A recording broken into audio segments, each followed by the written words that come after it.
Karl. I'm the Chief Executive Officer of Anglicare South Australia and also one of the Reconciliation Ambassadors for South Australia, and I want to welcome you all today to this Aboriginal Community Seminar, Constitutional Recognition for Aboriginal People. Before making any further comments, I would actually like to ask Karl Telfer to do a greeting to country for us. Karl is a Kaurna man from the Adelaide Plains region of South Australia, and he's recognised internationally as an artist and a cultural ambassador, and has been invited to perform and participate culturally in many parts of the world. He was also the first Aboriginal Associate Director to work on the Adelaide Festival of Arts back in 2002. Karl was also the Artistic Director of the Spirit Festival in 2008 and 2009, which is South Australia's own Aboriginal cultural festival. Please welcome Karl Telfer.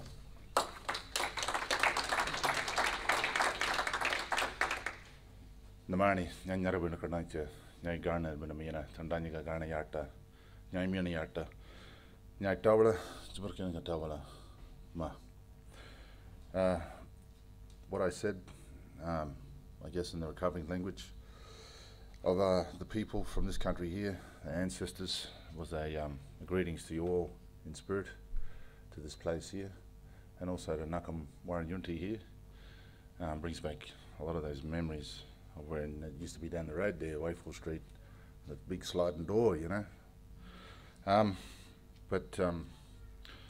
I didn't expect that acknowledgement about story, about country, about people and country.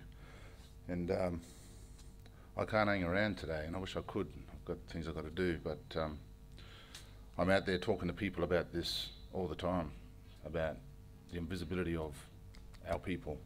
We don't see anyone around the place. Memorials are not of us, but of the incoming culture, dominating constantly the visual space, the cultural space, the human space. And I'm hoping that through these conversations we get to understand the difference between constitutional inclusion, but sovereignty and what that means for both.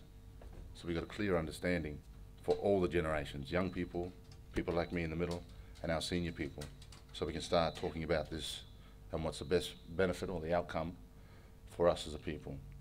And I'd like to acknowledge Anglicare in bringing this and making this happen. I think this is the second one now, and it's a great initiative. The fire's spreading.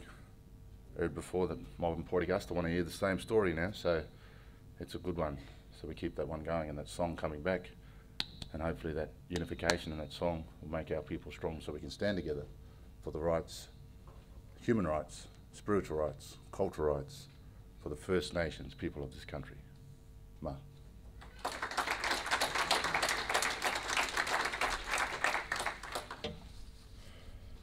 Thank you very much, Karl. Ngadlu Tampendi, Gana Mayuna, Yerta Matanya, Wamatada Nyako. Gana Mayunako Yotako, Taikoringa Tawila, Panako Tapa Poruna, Bulto Yalcha Kuma, Ngadlu, Panadlu Wadu, Tulatina Mankoriadlu, Ngadlu Tampendi, Ramanjeri, Naranjeri, Arangu, Atnamatna, Naranga, Mayuna Kuma, La Yelada, Mani Nabudni, Yainche Mbarendi, Gana Yatanga, Bilyonina Yatanga.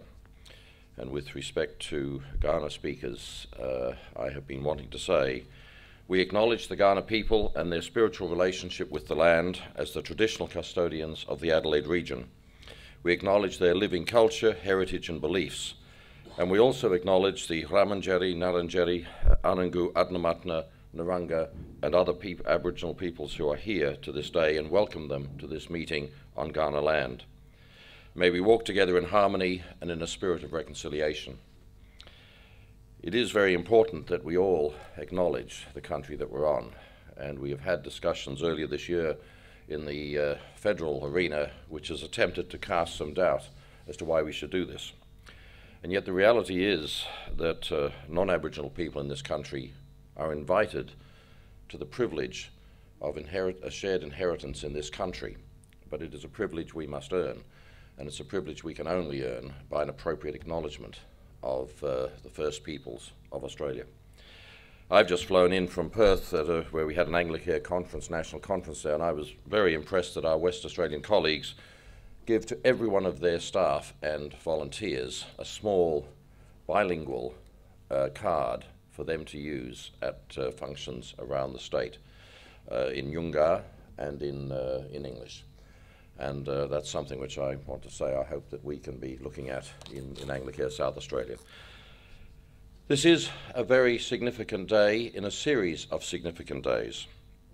As Karl mentioned a moment ago, we have, Anglicare has hosted a previous forum, panel discussion on the Constitution, and we were asked at the time to play our part in spreading this activity.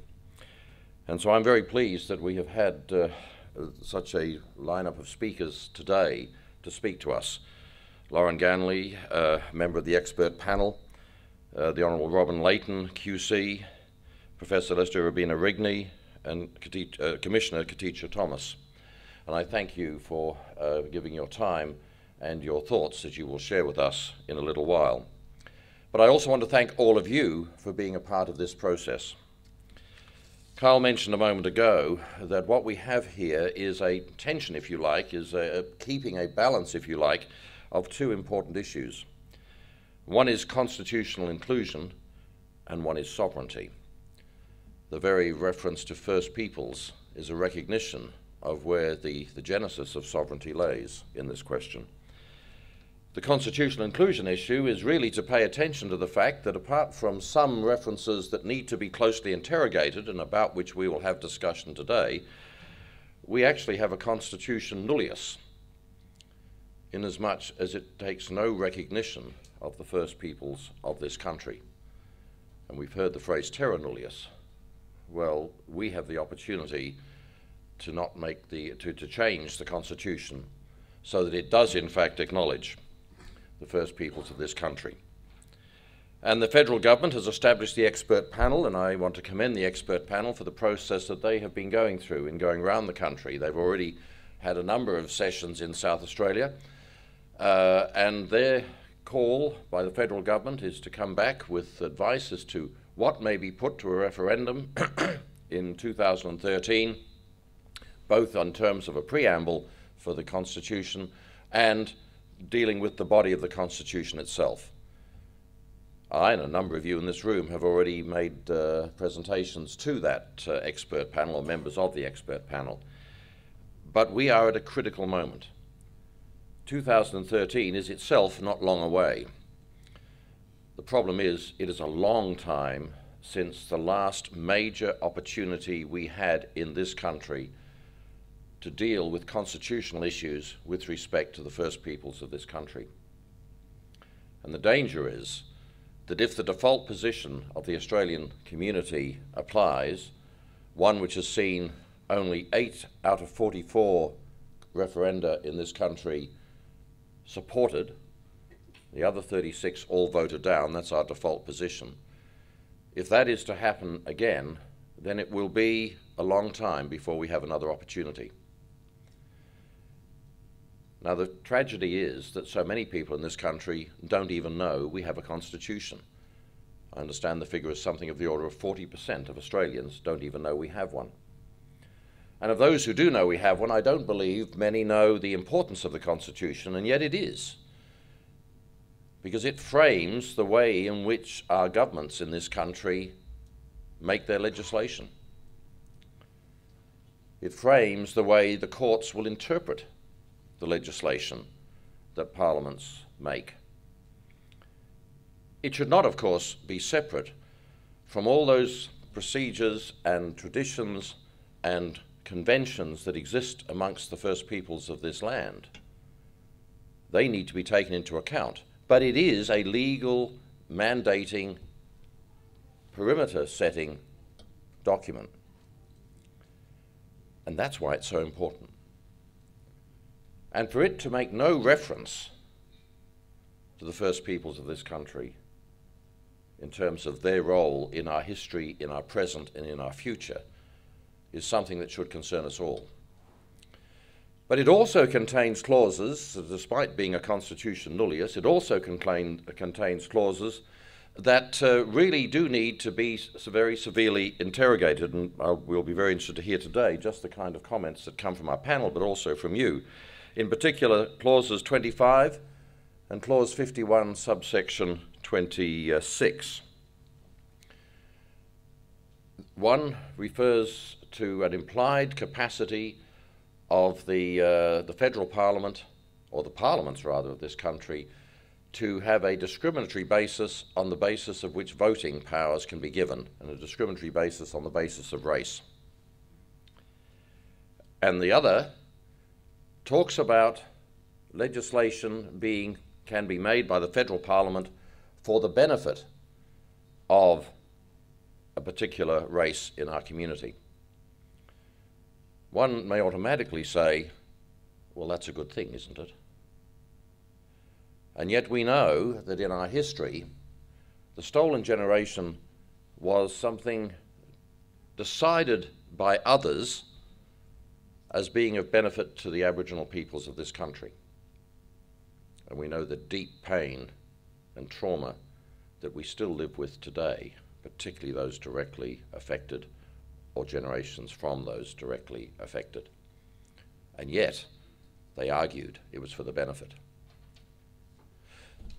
So we have to work out how that can be dealt with, and in the process we have to be listening to the First Peoples in this country to make sure that we're hearing what they want to say about these matters, as the rest of us also determine how we are going to vote. And referenda are determined by popular vote.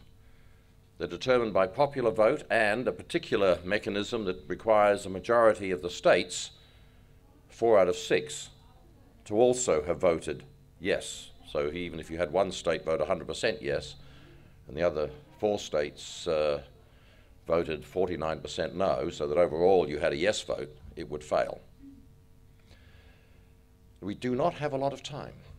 The expert panel has to report by December, and so what they report needs to be informed by us, and we need to be listening carefully to the First Peoples in this country in that information. Then, of course, there is another task next year to be done between then and the lead up to the referendum that actually gets people in the community hearing what is proposed and what is the importance of what is proposed. Because if that doesn't happen, then we will have the Australian default position taking place. And if that does take place, we will have lost an opportunity for another generation, in all probability. Before I introduce our speakers, we have a DVD, You, Me, Unity. This is the DVD that has been prepared by the expert panel's team to help open up the issue for our consideration. So we're now going to watch You, Me, Unity.